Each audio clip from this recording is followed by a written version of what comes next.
유명 연예인들이 헬스 관련 영상들을 다양하게 올리면서 일반인들도 쉽게 근육 운동을 할 수 있게 되었고, 근육의 중요성도 인지하게 되었습니다.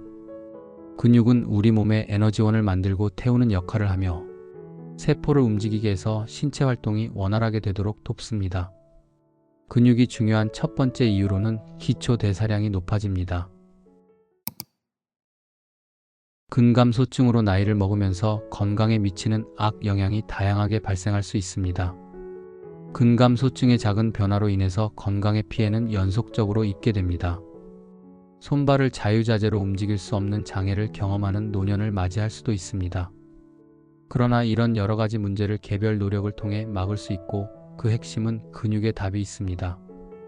근육 조직의 전반은 골격근에 해당하고 배와 얼굴 등 약 600여 개의 골격근이 구성되어 있습니다. 해당 무게는 일반인의 체중의 40%에 해당합니다. 보통 근육량은 40대 초반부터 줄기 시작해서 별도의 근력 운동을 하지 않으면 70대 초반쯤에 절반 정도로 근육량이 줄게 됩니다. 노화로 인해서 나이가 먹으면 새로 재생되는 근육보다 손실되는 양이 많아지기 때문에 전체 근육량이 줄게 됩니다. 근육량이 주는 원인의 대부분은 노화가 가장 흔한 원인입니다. 운동량 부족 및 단백질 섭취 부족과 함께 만성질환도 근육량이 주는 원인 중 하나입니다. 근육량의 감소는 40대 초반부터 시작하는데 40대부터 1년에 한 0.5%씩 감소하다가 50세가 넘어가면 조금씩 빠른 속도로 줄게 됩니다. 근육감소증은 당뇨병과 같이 만성 질병을 가지고 있는 분들은 훨씬 증상이 심하게 올 수 있습니다. 근감소증은 근육량이 줄면서 근력이나 근기능이 함께 감소하는 질환이기 때문에 혹시 걷는 속도가 느려졌다면 의심을 하는 것이 좋습니다. 유명 연예인들이 헬스 관련 영상들을 다양하게 올리면서 일반인들도 쉽게 근육 운동을 할 수 있게 되었고, 근육의 중요성도 인지하게 되었습니다. 근육은 우리 몸의 에너지원을 만들고 태우는 역할을 하며 세포를 움직이게 해서 신체 활동이 원활하게 되도록 돕습니다. 근육이 중요한 첫 번째 이유로는 기초 대사량이 높아집니다. 근육량이 많으면 기초 대사량도 높아집니다. 근육이 많을수록 신체를 움직이는 데 더 많은 에너지가 필요합니다. 그래서 근육량을 늘리면 같은 체중이라도 더 많은 열량을 소비할 수 있어 다이어트에 도움이 됩니다. 특히 허벅지, 엉덩이, 가슴 부위의 근육 운동을 하면 기초 대사량이 높아집니다. 두 번째 이유로는 혈당을 조절해 줍니다. 근육세포는 당을 흡수하여 혈당 수치를 조절하는 데 도움을 줍니다. 근육량이 많을수록 혈당이 낮아지고, 근육량이 적으면 인슐린이 많아도 제 역할을 하지 못하는 상태가 됩니다. 인슐린의 기능이 떨어지면 세포가 포도당을 효과적으로 사용하지 못해 혈당 수치가 높아지고 당뇨병의 발생 위험도 높아집니다. 세 번째 이유로는 심혈관 건강에 좋습니다.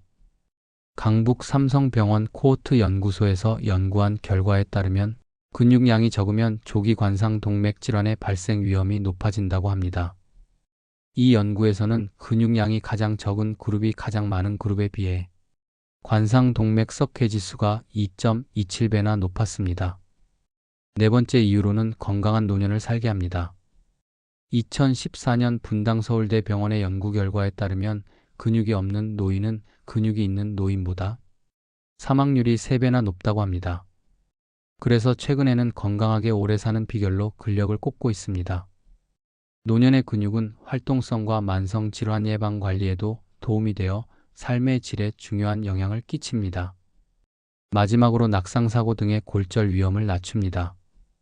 근육은 체형을 보기 좋게 해주는 것 이상으로 우리 몸의 신진대사와 기능에 지대한 영향을 미친다는 사실이 밝혀졌습니다. 근육이 줄고 뼈가 약해져 집안에서의 낙상만으로도 척추 압박 골절이 발생하기도 합니다. 노인들의 근감소증은 낙상과 골절 위험을 크게 높여 장애가 발생하거나 사망까지 이어질 수도 있습니다. 우리 몸의 근육은 70%가 하체에 집중되어 있는데 나이가 들면서 근감소가 가장 많이 일어나는 부위이기도 합니다. 근육량이 증가하면 골다공증의 위험과 골절의 위험도도 같이 낮아집니다. 혈액 속의 포도당은 글리코겐으로 전환된 후 근육에 저장되어서 활동 에너지로 사용됩니다. 만일 근육량이 감소하게 되어서 글리코겐 저장이 감소하게 되면 에너지원 자체가 부족해져 쉽게 피로함을 느낄 수 있습니다. 근육은 운동기관이 아닌 내분비 기관으로 생각을 해야 합니다. 왜냐하면 근육에서 마이오카인이라는 호르몬이 분비된다는 연구 결과가 보고되고 있습니다. 마이오카인은 우리 몸의 여러 장기에 좋은 영향을 끼치고 있다는 사실만 보더라도 근육의 중요성은 강조될 수밖에 없습니다. 근육 감소증이 시작되면 골다공증이 발생 위험이 우선적으로 높아집니다. 골다공증은 골절의 위험도를 2에서 3배 증가시킬 수 있습니다. 몸이 노쇠해지면 작은 스트레스에도 신체 기능이 급격히 떨어져 회복되지 않고 결국 장애 발생률과 사망률이 크게 높아집니다.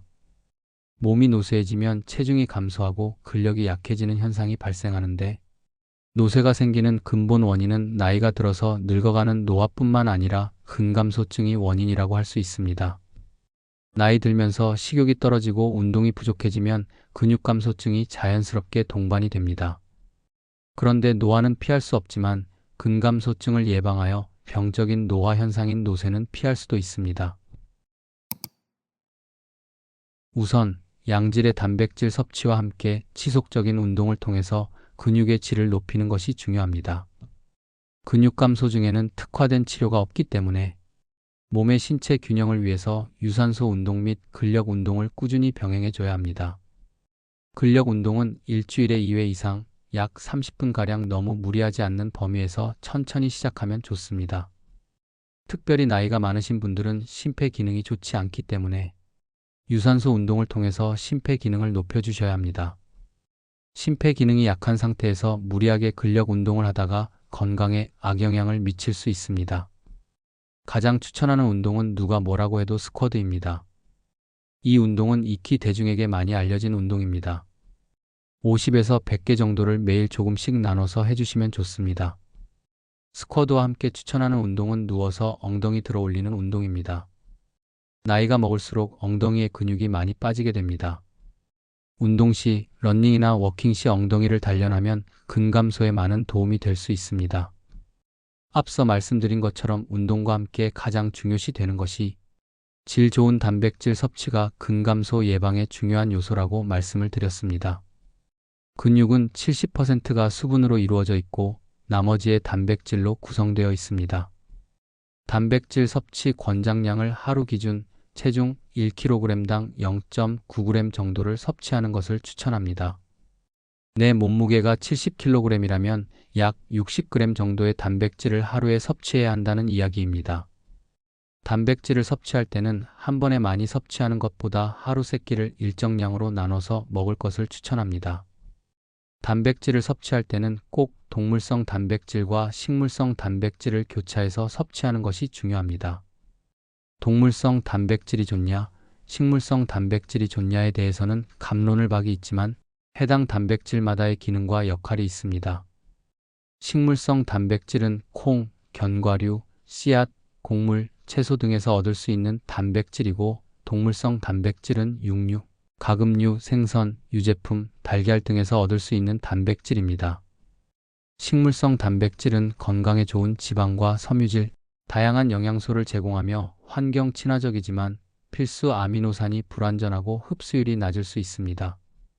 반면 동물성 단백질은 완전한 단백질로서 높은 생체 이용률을 가지며 근육 형성에 유리하지만 포화 지방과 콜레스테롤이 많고 환경에 부정적인 영향을 미칠 수 있습니다. 따라서 개인의 건강 상태, 생활 방식, 환경 의식 등을 고려하여 두 가지 단백질을 균형 있게 섭취하는 것이 바람직합니다. 단백질은 우리 몸을 구성하는 기본적인 요소이며 생명 활동을 유지를 위해서 필수적인 영양소이기 때문에 필연적으로 섭취해야 합니다. 단, 앞서 말씀드린 것처럼 단백질은 한 번에 많이 섭취하기보다 끼니마다 적절히 분배해서 섭취하는 것이 효과적입니다. 과도한 단백질 섭취는 체내에 부담을 줄 수 있으므로 주의가 필요합니다. 신장 질환이 있거나 특정 질병을 앓고 있는 경우에는 의사나 영양사와 상의해 적정 섭취량을 조절하는 것이 중요합니다. 자신에게 맞는 적절한 단백질 섭취법을 찾아 꾸준히 실천한다면 더 건강하고 활기찬 일상을 누릴 수 있을 것입니다. 마지막 순간까지 내 손발로 움직이고 싶다면 조금이라도 먼저 근육을 저축해야 합니다. 노인이 되면 질병보다 더 중요한 것이 삶의 질입니다. 지금부터 준비하지 않는다면 장애를 가지고 요양시설로 가야 할 수도 있습니다. 나이가 먹으면 아플 수밖에 없는 것은 당연한 현실임을 부인할 수 없습니다. 그러나 병든 몸으로 죽기 전까지 살 것인지 아니면 조금이라도 건강한 몸으로 살 것인지는 당장의 결정에 달려 있다고 해도 과언이 아닙니다. 알고 있기만 하지 말고 당장이라도 실천을 해야 합니다. 오늘도 건강의 중요성을 잊지 않으셨으면 합니다. 박식한 공방, 오늘은 여기까지입니다. 오늘 영상 도움이 되셨다면 구독과 좋아요 부탁드리며 평안하고 편안한 하루 되세요.